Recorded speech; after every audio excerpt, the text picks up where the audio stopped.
आपको पता है हमारी खोपड़ी 2 भागों में बटी हुई है, हाँ या ना? लेफ्ट और राइट। हमारा लेफ्ट का जो दिमाग होता है वह केवल 10 से 12% काम करता है, सोचता है, करता है जो भी है। बाकी का बच्चा हुआ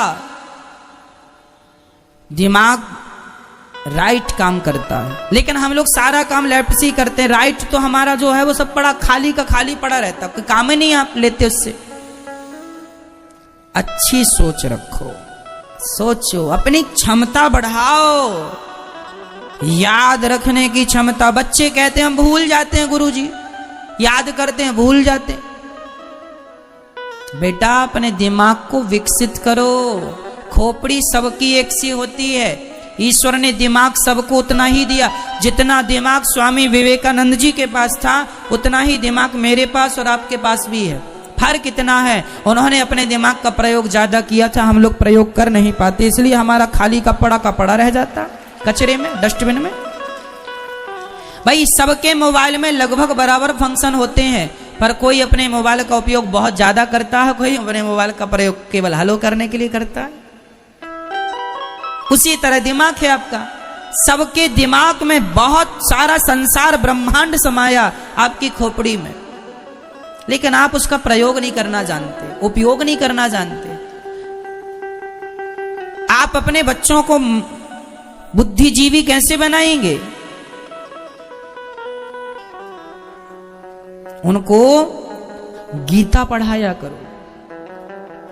संस्कृत, आपको पता है साइंस भी इस बात को मानता है कि संस्कृत बोलने से जिह्वा की पूरी एक्सरसाइज होती है। हमने पढ़ लिया एक राजा था, एक रानी थी, अखबार पढ़ लिया, उपन्यास पढ़ लिया, इससे हमारे दिमाग का बहुत ज्यादा एक्सरसाइज नहीं होती। दिमाग की भी एक्सरसाइज होती है, आपको पता है? हाँ जी, दिमाग की एक्सरसाइज होती है। इसलिए उल्टी बातें याद कराई जाती हैं। जहां दिमाग का एक्सरसाइज होता है ना, वहां पर नदिया के किनारे किराने की दुकान, नदिया के किनारे किराने की दुकान, पके पेड़ पर पका पपीता, पका पेड़िया पका पपीता, पके पेड़ पर पका पपीता, पका पेड़िया पका पपीता। बोलो, फास्ट बोलो, तेज बोलो। ये दिमाग की एक्सरसाइज है। दिमाग वहां ले जाना और बात करनी है। गीता के श्लोक याद कराइए बच्चों को, अपने आप दिमाग। मैं बोलता हूं गीता पढ़ाओ बच्चों को, क्यों? उससे दिमाग की एक्सरसाइज होती है, दिमाग काम ज्यादा करता है। भाई जो आदमी एक्सरसाइज करता है वो ज्यादा काम करता। मैं ज्यादा काम कर लेता हूं क्योंकि मैं एक्सरसाइज करता हूं। मुझे तो पूरी भागवत, देखो मैं आपके सामने मैं कोई पुस्तक देख रहा हूं, आप इतनी देर से मुझे देख रहे हैं, मैंने किसी पुस्तक से देख के कोई बात की आपसे? और हर सब्जेक्ट में आपसे बात करता हूं। पूरी भागवत सुनाऊंगा आपको, महाभारत की भी सुना दूंगा, पद्म पुराण की भी सुनाऊंगा, विष्णु पुराण की भी सुनाऊंगा, भागवत जी की भी सुनाऊंगा, राम कथा भी सुनाऊंगा, सब सुनाऊंगा। क्योंकि दिमाग की एक्सरसाइज करनी जरूरी है। दिमाग की एक्सरसाइज कैसे होगी बच्चों की? आज बच्चे भूल जाते हैं, भूलेंगे ही नहीं। मैं उनके दिमाग को इतना बड़ा कर दूंगा, विकसित कर दूंगा।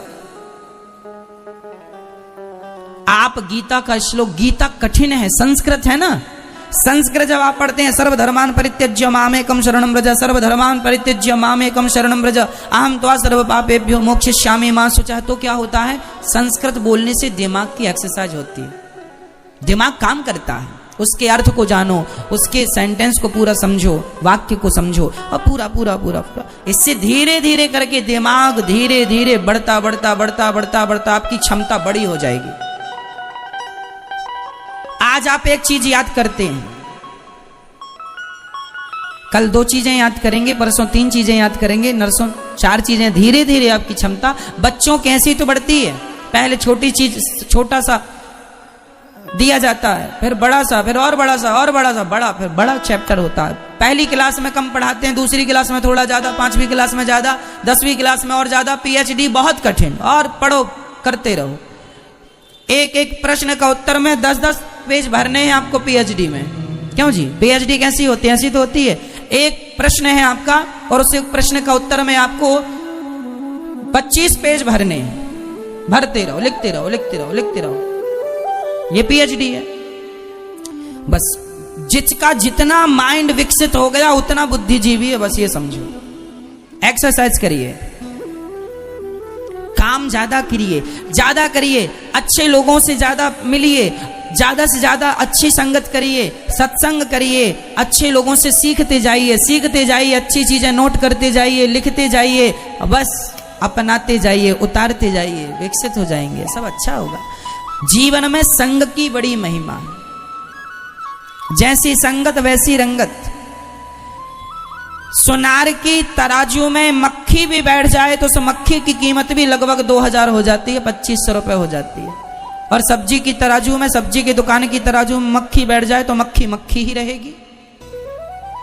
भाई सोनार की तराजू में यदि मक्खी बैठ गई तो बताओ, कुछ भी ना करते 1 ग्राम की भी मक्खी हुई तो 1 ग्राम सोना कितने का?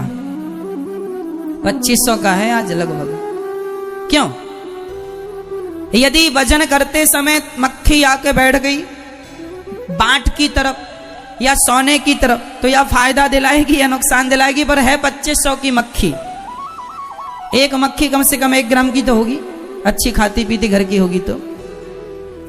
हाँ? सोचो कि वो मक्खी यदि सोनार की तराजू में बैठती है तो वो 2500 की हो जाती है, और वही जाके सब्जी वाले की दुकान में सब्जी की तराजू में बैठ जाए तो उसकी कोई वैल्यू। ये इसका अर्थ क्या निकला? इसका अर्थ निकला कि संगत कर ली सोनार की तो कीमत बढ़ गई, और संगत कर ली सब्जी वाले की तो मक्खी मक्खी